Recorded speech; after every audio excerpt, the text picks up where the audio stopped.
The sun is rising, but this isn't a morning we know. About 20,000 years ago, in a world ruled by the Ice Age, in the lands we now call Euripus, in fact, right where your house stands now, in many places you've stepped foot on, imagine eyes looking out from the dark mouth of a cave. The image that comes to mind today when we say cavemen, crude, savage, thoughtless creatures, is only a small and distorted part of the truth. These people, yes, exactly our species, Homo sapiens, were living extremely complex lives. So what were they actually doing during those long hours we call the whole day? Were they just chasing prey, or were they just sleeping and wandering around aimlessly during the day? No, their day was filled with fine details that went beyond survival, weaving the fabric of a community, passing knowledge to the next generation, and even being shaped by art and belief. So now let's take a look at these details together and go on a brief historical tour of what our ancestors were doing. As the first light of morning filtered into the depths of the cave, the awakening ritual would begin around the fire. Fire wasn't just a tool for warmth and cooking. It was a social center, a symbol of security, a shield that kept the dangers of night at bay. But fire would bring both good and bad to humans, because taming fire was very difficult for them at first. The first task was the report from the night watchman. Was there a lion track outside? Was the weather suitable for hunting? This information would shape the day's plan. Then simple movements to prepare their bodies for the cold and physical hardships, perhaps a primitive stretching ritual, and of course hunger. Leftover meat pieces from the evening or stored roots, fruits, maybe some dried fish. Breakfast wasn't a luxury, quite the opposite. It was a major fuel refill. Their nutrition wasn't just about mammoth legs. Gathering made up a large and diverse part of their diet, requiring deep knowledge of plants' seasonal cycles, edible mushrooms and medicinal herbs. This knowledge was vital and was passed down through oral tradition and observation. But these experiences sometimes cost them the lives of their loved ones. A poisonous mushroom, a fish or a snake meant a bad end for them, but they're the sole reason we're here today. As the first steps of the day were taken outside, think about the emotion they felt. Not just hunger, but deep commitment and responsibility. Each individual was a cog in the group's wheel. Getting lost wasn't just a personal tragedy, it was a loss of collective knowledge and trust. The concept of individualism as we understand it today didn't exist in this period. Survival was possible through us. The fundamental emotion they carried as they began this day. Was it fear or curiosity? And the desire to explore, probably both, intertwined. Nature was both a mother and a ruthless test. Their day was much more uncertain than modern times or routine, but every moment was truly a lived adventure. Every step that seems simple to us today. For example, reaching a water source that we can now find on every street corner with great ease, was more than a dream for them, because water meant life. Recognizing edible plants was the product of wisdom accumulated over generations and sharp observational skills for them. As the day progressed, the community would usually divide according to tasks. Experienced hunters would pursue large prey using their vast knowledge of tracking and animal behavior. This was an extremely exhausting activity, both physically and mentally, requiring hours of patience, silence, and strategy.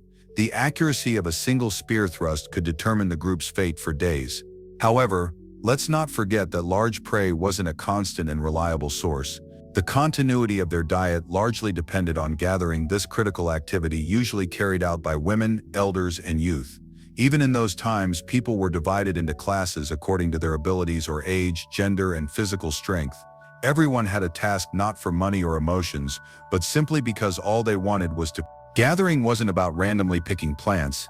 These weren't just resources, they were a community's way of clinging to life. Knowing which plant, in which season, which part was edible or medicinal, recognizing the poisonous ones, storing seeds, weaving rope and baskets from fibers. These are just many examples based on such knowledge. This was a sophisticated accumulation of botanical and ecological knowledge, passed down from generation to generation. At the same time, other activities would continue in the camp or in a safe rock shelter. Tool making, flint, bone, horn. These raw materials would be carefully chipped, shaped, and turned into portable knives, scrapers, spear points, needles. This wasn't just a practical necessity, it was an art. Tool making was the pinnacle of spatial intelligence, planning, and fine motor skills. The production of a tool could take hours, and during this process, experienced masters would teach young people invaluable skills. But imagine this, these skills you acquired would be one of the reasons keeping you, your loved ones, your family alive, meaning every skill you learned was an extra chance for survival. Here we see a critical point. I want to draw your attention here because this is actually the most important thing: educations. There were no formal schools, no desks, no blackboards, no curriculum. Learning was happening every moment. Children would learn through play, by observing, experimenting, taking on small responsibilities. A hunter's tracking techniques, a gatherer's plant knowledge, a toolmaker's skills. All of these were a living network of knowledge that secured the group's future. Every failed attempt, every small discovery was added to this collective memory. Think about it. Right now we're making plans and dreaming about 10 days from now, 10 weeks from now, maybe 2 or 3 years from now, aren't we? We should always be grateful for what a good time we were born into. But still, people will always complain about whatever era they're born into. Even we do. But let's see this from their perspective. Their concepts of time were different from ours. Maybe they thought about tomorrow, but with knowledge of seasons, migration routes, the cycles of animal herds. The concept of free time was a modern luxury. Every moment was filled with survival, preparation, or knowledge transfer. However, this didn't mean a joyless life. A successful gathering expedition, a skillfully made tool, a safe return would be a source of deep satisfaction and perhaps shared small pride. Social bonds were strengthened through these shared experiences and mutual dependence. Now I'm going to talk about something that many people, in fact, almost everyone gets wrong. When we think of cavemen, we imagine people who couldn't think, didn't know how to eat or drink, or were far behind us in terms of IQ. But the reality is actually the opposite. Even with our current state, they were smarter than us. They just lacked the resources, let's say. The closest example of this is the hafted knives, composite tools, and stoneworking workshops found in the 86,000-year-old Dinkaya cave in Çanakkale, Turkey, which show that Neanderthals had complex production skills. It's also understood that they were organized within a social structure. These pieces of evidence alone are direct proof that they were constantly developing and striving to improve themselves. This second act of the day was spent putting knowledge into practice, testing skills, and passing them on to the young. In this process, alongside physical labor, there was constant mental engagement, decision-making, and problem-solving. A fatigue not so different from the mental exhaustion of modern office workers, but with much more concrete results. As the sun disappeared on the horizon, the real social life would begin. The cave was a fortress against the world's dangers, and fire was its heart. Those returning from the hunt, the gatherers, the toolmakers, all would come together around this sacred fire. Right here, I want to mention another commonly believed misconception. It was believed that people of that era only lived in caves, but actually caves weren't permanent homes. They were temporary shelters. Because they were cold, dark, airless, and full of predators, they were used as temporary shelters, not permanent ones. People mostly lived in open-air camps, rock shelters, or by riverbanks. Caves were usually used for rituals, storage, or art. This wasn't just mealtime. It was the peak of the day, the moment when the community came together again. Experiences were shared, knowledge was blended, and the social fabric was repaired and strengthened. Successes were celebrated, losses were mourned, and disagreements, the inevitable ones, were tried to be resolved. Food was shared fairly, and this sharing was the cornerstone of the group's continuity. Hunger wasn't an individual fate, but a collective responsibility. And here, one of perhaps the most striking pieces of evidence of our humanity takes the stage. Now lean back and listen to what I'm about to tell you. Elderly sages would tell of past heroics, ancestors' journeys, animal spirits, and the secrets of the sky. These stories weren't just entertainment. They were history lessons, moral guides, religious texts, and the very identity of the group itself. Myths were the means of giving meaning to a frightening and incomprehensible world, of accepting fate, and of nourishing hope. During these narratives, perhaps hands would be dipped in clay, and the power and spirit of a bison or horse seen that day would be attempted to be transferred to the walls. Chauvet, Lascaux, Altamira, these magnificent art galleries weren't just decoration, but probably the visual expression of rituals, magic, and the stories being told, an attempt to influence the world, a form of communication, perhaps even a message left for the future. Music and rhythm were also part of these fiery gatherings. A bone flute. And when I say bone, I'm talking about an actual bone. What kind of intelligence is it that even in those times, music or rhythms had penetrated people's souls and connected with humanity? These sounds were used to reduce tension, strengthen the sense of unity, and perhaps accompany rituals. They had discovered the power of dance. How different is it from modern humans, putting on headphones to relieve stress or going to a dance club, right? The basic need is the same: to connect, to express, to experience catharsis. Of course, their nightclub was a bit colder and there was a chance of having a cave bear as a bouncer at the door. Actually, this is kind of funny. Imagine in those years they're using a cave just for music, producing alcohol from the plants they gathered and getting high, and a bear or tiger or something greets you at the door. Even thinking about it is funny. But actually, what's funny is that maybe these things happened, at least some of them. These nightly gatherings were the spiritual and social architecture built upon the day's physical labor.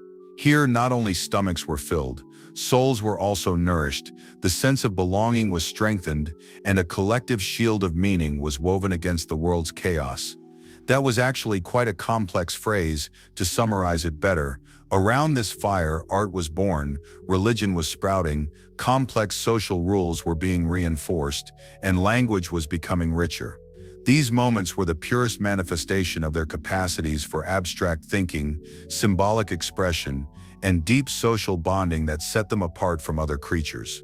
A bison drawn on a cave wall wasn't just an animal, it was an idea, a hope, perhaps a prayer. This was the existence, the birth of the human mind. The day ended as it began, in a state of alertness and being on guard. As the watch duty passed to someone else, the group members would retreat to a safe corner, probably falling asleep while thinking about the day's events, the stories they heard, and tomorrow's plans. Was their sleep as deep and secure as ours, in our comfortable beds? Probably not. The darkness outside was full of unknown dangers, but the protection of the fire and the presence of the group provided a basic sense of security. Think about it. You're taking refuge in a fire for protection.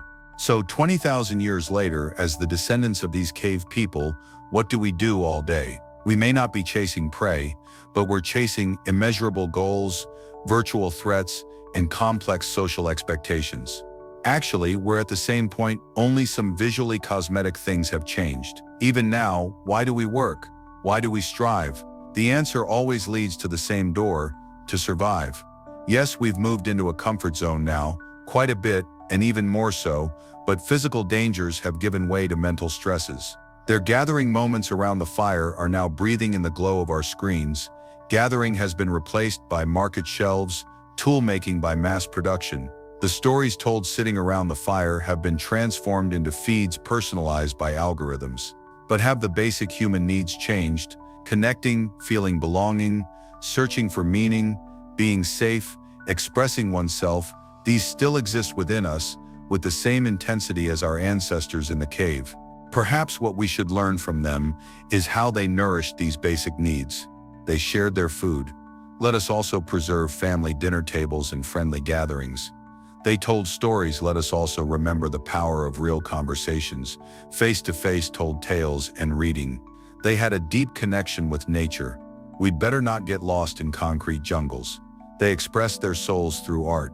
Let us also nourish our creativity, not just consume. Social bonds were vital to them.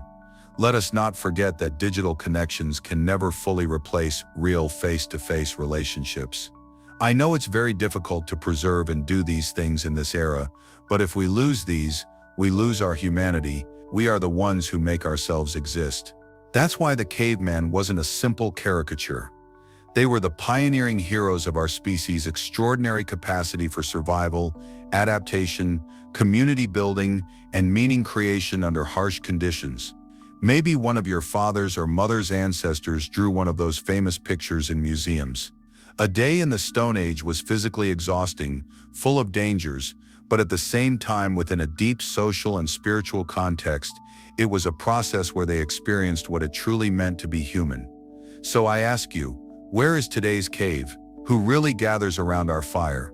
And in the complexity of the modern world, can we adequately nourish those basic needs that kept our first ancestors alive and human? Connection, meaning, creative expression, contact with nature in our own daily lives. Perhaps to find the answer, it's time to go back and look into that cave within us, at least a little. Well, we're approaching the end now. The final act of the Ice Age, but this isn't a beginning, it's the threshold of an ending. Outside, the wind howls like monsters. The fire throws its last sparks. It surrendered him to last winter's hunger. Nature, as if mocking a mother, is severing the deepest bond. And what about you? Can you imagine the moment when your child asks you, "Mom, am I going to die?" Even when you know you don't have an answer? Here it comes. The fragile shell we call civilization suddenly cracks. Thousands of years of knowledge, fire-keeping techniques, the magic in wall paintings, all turn to dust in an instant. Because nature reminds us that the ultimate power still lies with it. Even in our day-to-day, humanity can do nothing against nature. Because nature takes what it wants from you. Never forget this. They weren't just cavemen. They were people who feared, loved, hoped, and struggled on the edge of desperation, just like us. What difference is there between what you call a climate crisis today and what they called an abnormal winter? You too could have been a mother or father who lost a child, while saying you're safe to your child with the phone in your hand, inwardly writhing with what will happen tomorrow. This spiral, neither a hunting success nor a God figure, just a scream, a silent rebellion saying, "I was here, I suffered, I lost my loved one, but I still exist." We call them primitive, don't we? Well, where are your spirals? On your office walls? In your bank accounts? Or are they carved into the walls of your soul, in invisible wounds? I know these were harsh words, but if these words had been soft, you would have been nothing more than a simple listener. Now you're much more aware of everything. Their end was ice. What about ours? Fire. A world we burned with our own hands. The walls of our cave are now concrete. Our fire is our screens. But the same fear, the same loneliness, the same "what about tomorrow?" question. The only difference, their war against nature was innocent. Ours is betrayal. We're not destroying the climate, we're destroying our own humanity. What's the difference between a caveman crying for his lost child and your losses? Were his tears less human? And there it is. The fire went out. Just like we're about to extinguish, now I ask you, please answer by carving the response into your heart. In this labyrinth you call progress, are you any less lonely than the cavemen? How many of your children's toys have you sacrificed with the promise of better tomorrows? And most importantly, what will your spirals tell? I consumed, I destroyed, I forgot, or I kept the last fire burning. Now I want to bid you farewell with a small phrase. But first, if you liked the video, don't forget to subscribe to the channel and support us by liking the video. Because remember, civilizations are born from their ashes. But first, the fire goes out.